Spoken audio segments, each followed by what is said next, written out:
এই দাঁড়িয়ে আছিস কেন? Quick quick.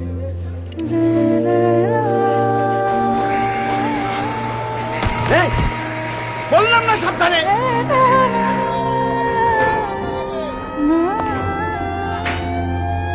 ওই মেয়ে ওই, তাড়াতাড়ি করো।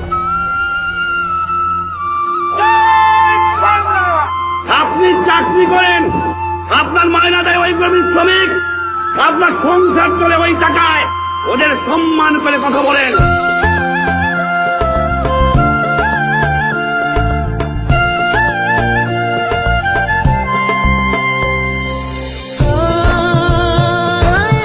স্বাধীনতার মহান স্থপতি, সর্বকালের সর্বশ্রেষ্ঠ বাঙালি, জাতির পিতা বঙ্গবন্ধু শেখ মুজিবুর রহমানের জন্মশতবার্ষিকীতে বিনম্র শ্রদ্ধা ও ভালোবাসা।